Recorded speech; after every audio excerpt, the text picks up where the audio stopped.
Have you ever wondered what makes you unique? I mean, you know you have gifts that have allowed you to become successful, but what's that special or that secret sauce that comes together to create you? I call that special sauce your instinctive advantage, which are those series of tendencies, inclinations, and motivations that become printed in our core, and from which our greatest abilities can emerge. These are our instinctive advantages, and when we can understand them, that understanding can create leapfrog moments in our lives.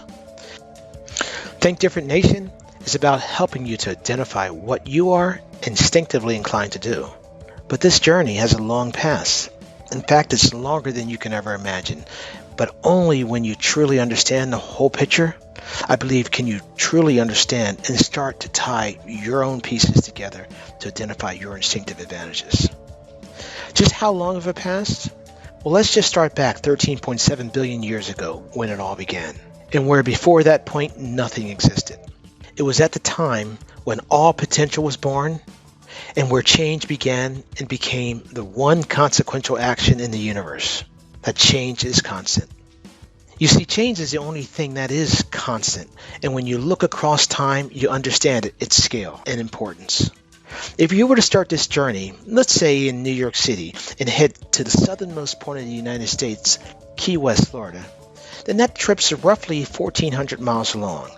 And we'll apply that to a timeline so you can truly understand the scale of time and where we play into our existence. As we exit the Lincoln Tunnel, then the first thing we'll understand is the fact that it's going to take until roughly North Carolina, as a matter of fact, Charlotte, North Carolina, before we actually reach the emergence of the sun some 9 billion years ago. That's about 495 miles of our journey of 1,400 miles. Earth doesn't come into the scene until that fiery ball appears somewhere in the area of Florida, actually Orlando, Florida. At this point in our journey, we've traveled 958 miles, or somewhere near 4.6 billion years. And as we continue getting closer and closer to Key West, the first life on Earth, bacteria, is born roughly 3 billion years ago, right in the area of Tampa, Florida, or only 316 miles from our destination. Now, it's not until we get actually to the Keys themselves, Metacumbi, Florida, or one of the islands of the Keys. That's around 600 million years ago. And that's when we have our first evolution of the first life in the oceans, the sea sponge, somewhere in the area of 63 miles from our destination. Now, life emerges from the ocean as a fish-like type of a creature with fins that it's able to walk upon, and it crawls up on the sand across onto land for the first time. That creature using its fins roughly 438 million years ago, or 42 miles to our destination of 1,400 miles thus far. That's near Marathon, Florida. And as humans emerge, that doesn't happen until actually we enter into Key West proper.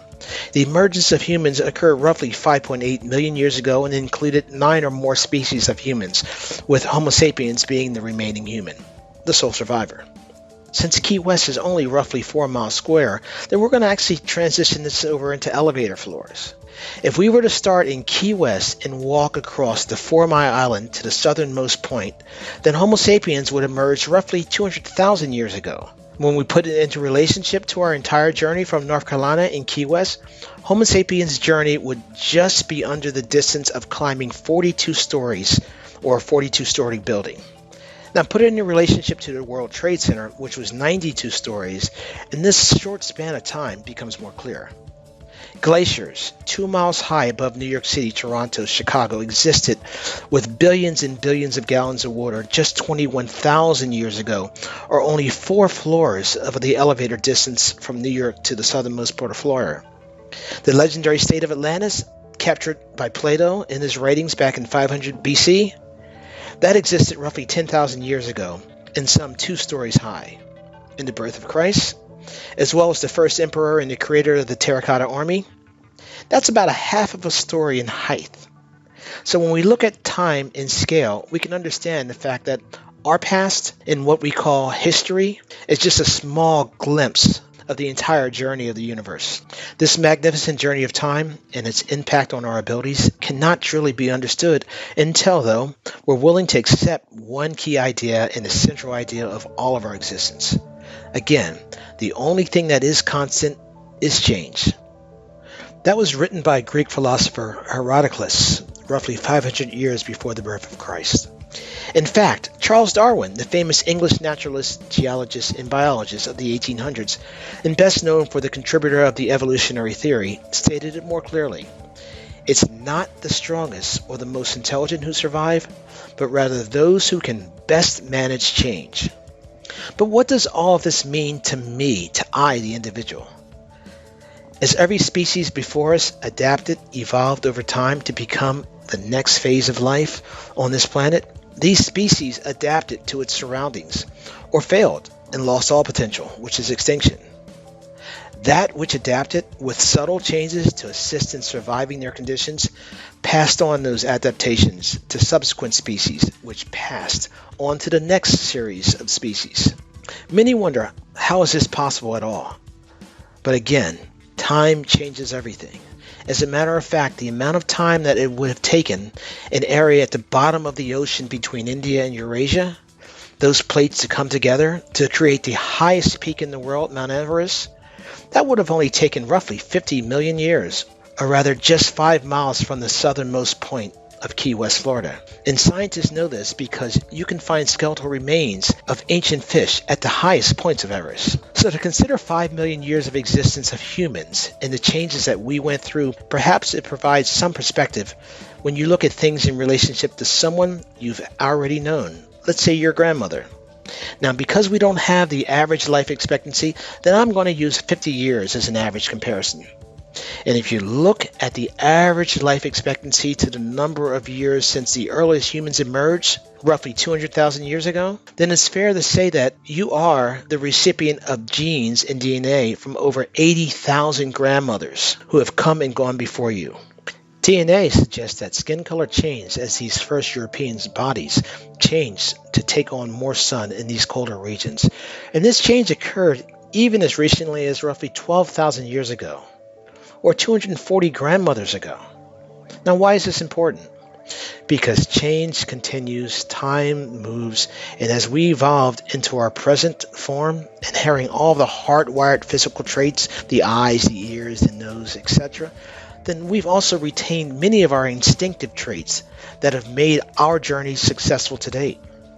But we've also captured tribal inclinations that have been more passed down both genetically as well as through what I call the cultural formatting, where we became our tribe. This is what we consider when we consider soft-wired traits, or rather learned behaviors. Once we are born, then that's when our hardwired form begins. Whereas we age, our actions, our inclinations, and our direction is greatly driven by our environment and the directions we receive from our guides, our parents, our guardians, our culture, our tribe. This is also the time when we begin to develop our own inclinations based on our experiences and via the use of highly honed senses such as sight, taste, smell, hearing, touch, thus beginning our own instinctive advantages. You see, I believe that while the base senses are our primary ways by which we capture stimuli, our makeup drives the way by which we leverage these stimuli. And as individuals, we can be divided by our own individual inclinations into the following self-groups of social, spiritual, mental, emotional, and the physical side. You see, these self-groups become our drivers through which many of us experience the world itself. And if they are strong, they can drive tendencies in a direction that supports the grouping.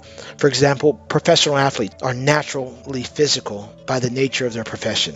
Their physical self drives all inclinations that support becoming stronger and faster.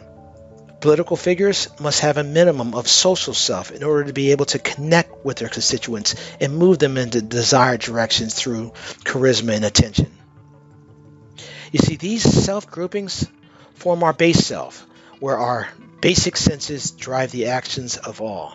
And this is also where our self-wiring connects our base self and senses to our conscious base of believe, adapt, scale, motivate, and feel. And what connects these characteristics together? Our ability to think. It's what I call our super sense because it connects all of the other pieces together to make ourselves unique. I was able to identify my instinctive advantage over the course of several years through a period of self-discovery and some conscious aha moments. You see, my instinctive advantage is innovation, and to define it, I take a series of ideas, connect them together with a series of processes to create what I call change ideas. This is what I am naturally inclined to do. But what's more important than knowing what you're naturally inclined to do? Understanding the processes that you follow to execute those instinctive advantages. My instinctive advantages begin with a natural tendency to observe everything. I had not really recognized this until back in 2015 when I had an opportunity to visit the Dominican Republic, my wife's home country. We were visiting an area called the Colonial Zone, where the home of Christopher Columbus was built. And as I looked up at the buildings, something caught my eye, and today still captures my attention on occasion. There were 5 or 6 windows on the second floor overlooking what would have been at the time the harbor, and at the time with all but one window on the left side of the front, having small bows at the top. The window to the furthest left, however, was slightly different. It had a small Gothic arch that extended about 6 inches deep into the top. Why? What was it used for? I mean, it was obvious that it had some purpose. In my mind and actions, set out to find out why. And as I returned home, I set out to do that, but only for a short period of time.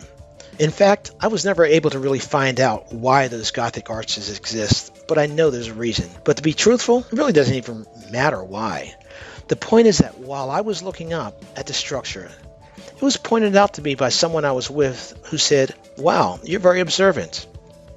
Now, while I knew this to be true, I had never really differentiated myself from others based on my tendencies towards observation. But there it was, a conscious recognition of my first inclination. You see, I consider this as being active observance. This is where, wherever I go, my senses are always inclined, stimulated to notice different things, to notice differences that are atypical from my norm. That includes visual senses, where my eyes are drawn to man-made items that lack potentially symmetry or that stand out from a normal experience, or even sounds or smells that break from the norm and potentially require further investigation. My gift is to be able to subconsciously take a note and to capture the details of experiences for potential storage and later recall. I've been doing this since I can ever remember as a teenager. It's just part of who I am. The second part of my instinctive advantage is what I call experimental curiosity. This is where my brain consciously runs through a series of processes through which I look at challenging the actively observed items. All those different things I see, all those different things I observe, I start asking my question, why is that? What is it for? How come? Why can't I? In doing so, I'm able to walk through a process, or rather a series of processes, seeking to understand the observations. Some of the dialogue involves pain points being experienced by potentially even large numbers of people. And when a path exists to monetize those solutions, then I start putting the pieces together. The ability to be able to ask questions of what, and even more importantly, to identify revenue potential is the catalyst that spurs my third part, or rather the superpower that I call the connective assemblance. Connective assemblance is a type of adaptation that binds the two previous powers together. You see, with the power of a connective assemblance, I'm able to go and take the opportunity to identify it during that experimental curiosity phase, to process it by asking those questions, and to pull various experiences from my memories, to assemble a number of experiences to create new solutions. If you've been able to have life experiences, which we all have, then you've developed your own sense of inclinations, tendencies, directions that you follow, probably even unconsciously. Well, by understanding what they are, putting them together, understanding the processes by which you actually carry them out, then that's where your instinctive advantages lie. And at Think Different Nation, we've designed a paradigm that will help you to understand the rules through which you manifest your instinctive advantages, with the next goal being to slowly move you into making things less rules-based and move them into implicit or inclined, whereby they operate naturally, just like driving a car. You see, as adults, we're all wired differently, and by using these techniques, it can help you to A, identify your instinctive advantage, and B, how do you actually leverage that, scale that across all other parts of your life? Because that's the goal, and that's when you begin to move with ease. Whether those inclinations are hardwired through DNA and structure or softwired through cultural tendencies and biases towards a certain direction. That's what Think Different Nation is here for. And over the next series of podcasts, we'll be introducing guests to help us to better understand what their instinctive advantages are, while also learning how do we better identify ours, to build social media and Kickstarter campaigns to push those ideas that we all agree are worthy of sight and usage. And let's work to bring them to fruition, because there are too many different ideas out there just lost simply because people don't have the advantages that others have. Through the course of this podcast, I'll also be talking about my own innovations and ideas that I've created. For example, Invest Out, available at investout.us, is a concept whereby I enable the process of homeowners who want to sell their homes and make more money in the process, where they can connect with investors, just like flippers, who also have the pain point, who need to buy homes.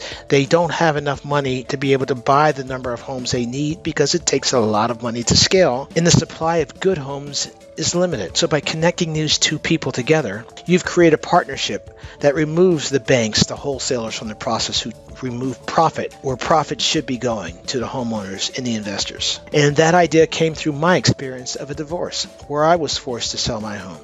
But we'll also be talking about what ends potential, for that's exactly what extinction is, the end of potential. And we'll look at case studies to see how that which does not adapt loses potential. So thank you for coming to the nation where change is constant.